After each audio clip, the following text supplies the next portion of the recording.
കഴിഞ്ഞ ട്രേഡിംഗ് സെഷനിൽ Indian market higher സൈഡിൽ ക്ലോസിംഗ് നൽകി ഈ ആഴ്ചയിലേക്ക് ഒരു പോസിറ്റീവ് സ്റ്റാർട്ട് നൽകിയെങ്കിലും മാർക്കറ്റ് ഇപ്പോഴും ഷോർട്ട് ടൈം മൂവിംഗ് ആവറേജ് റേഞ്ചിന് താഴെയാണ് ട്രേഡ് ചെയ്യുന്നത്.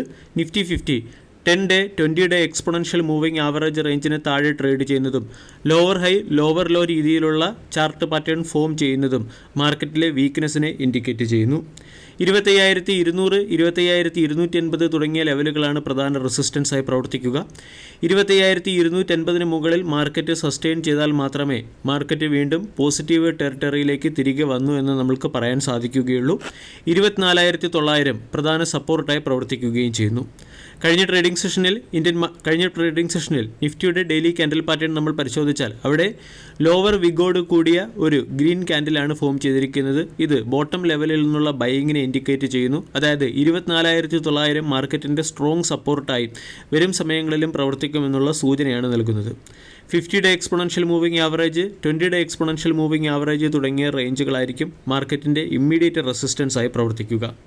ഇന്ത്യ വിക്സ് 1.67% ഇടിഞ്ഞ് 11.20 എന്ന ലെവലിലേക്ക് എത്തിയത് ബൈയിങ്ങിന് അനുകൂലമായ സാഹചര്യമാണ് സൃഷ്ടിക്കുന്നത്.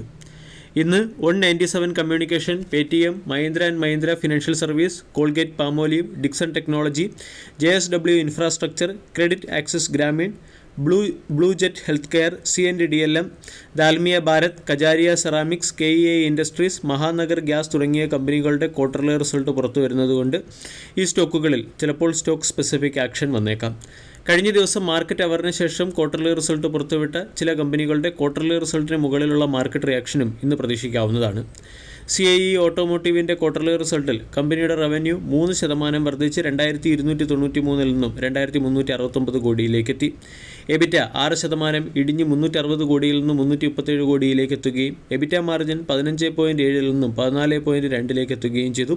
കൂടാതെ കമ്പനിയുടെ നെറ്റ് പ്രോഫിറ്റ് 6% ഇടിഞ്ഞ് 217 കോടിയിൽ നിന്നും 204 കോടിയിലേക്ക് എത്തി. DCM ശ്രീരാമിൻ്റെ ക്വാർട്ടർലി റിസൾട്ടിൽ കമ്പനിയുടെ റവന്യൂ 13% വർദ്ധിച്ച് 2,876 നിന്നും 3,262 കോടിയിലേക്ക് എത്തി.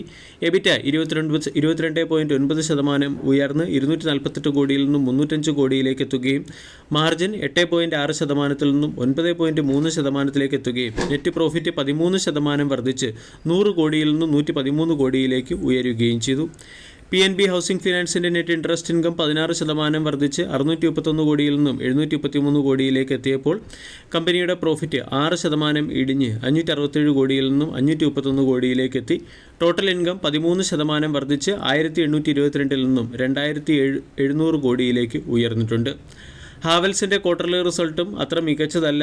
കമ്പനിയുടെ നെറ്റ് പ്രോഫിറ്റ് 14% ഇയർ ഓൺ ഇയറിൽ ഇടിഞ്ഞ് 408 കോടിയിൽ നിന്നും 348 കോടിയിലേക്ക് എത്തി. റവന്യൂവും 6% ഇടിഞ്ഞിട്ടുണ്ട്. 5,806 കോടിയിൽ നിന്നും 5,445 കോടിയിലേക്ക് എത്തി.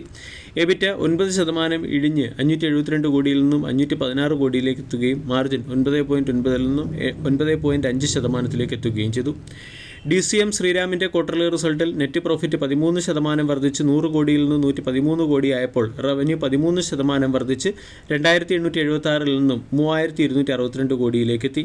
എബിറ്റ 22.9% വർദ്ധിച്ച് 248 നിന്നും 345 എത്തുകയും മാർജിൻ 8.6% നിന്നും 9.3% DCM ശ്രീരാമിൻ്റെ മാർജിൻ ഇംപ്രൂവ് ആവുകയും ചെയ്തു.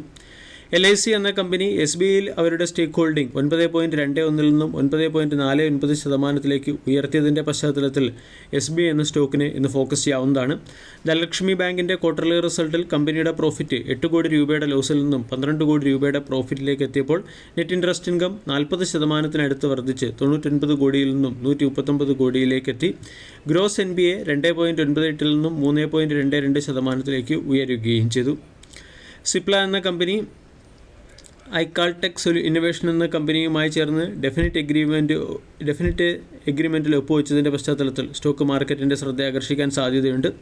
ബ്രിഗേഡ് എൻ്റർപ്രൈസസിൻ്റെ പ്രൊമോട്ടർ കമ്പനിയായ ബ്രിഗേഡ് ഗ്രൂപ്പ് 20 ഏക്കർ ലാൻഡ് ബാംഗ്ലൂരിൽ റെസിഡൻഷ്യൽ പ്രൊജക്റ്റ് ഡെവലപ്മെൻറ്റിന് വേണ്ടി അക്വയർ ചെയ്തിട്ടുണ്ട്. ഒബറോയ് റിയാലിറ്റിയുടെ ക്വാർട്ടർലി റിസൾട്ടിൽ കമ്പനിയുടെ റവന്യൂ 29% ഇടിഞ്ഞ് 1,405 കോടിയിൽ നിന്നും 987 കോടിയിലേക്ക് എത്തി. പ്രോഫിറ്റ് 28% ഇടിഞ്ഞ് 584 കോടിയിൽ നിന്നും 421 കോടിയിലേക്ക് എത്തുകയും ചെയ്തു. ഇന്ന് ജ്വല്ലറി സെക്ടറിലെ ഒരു പ്രമുഖ സ്റ്റോക്കായ ടൈറ്റാൻ എന്ന സ്റ്റോക്കിനെയും ഫോക്കസ് ചെയ്യാവുന്നതാണ്.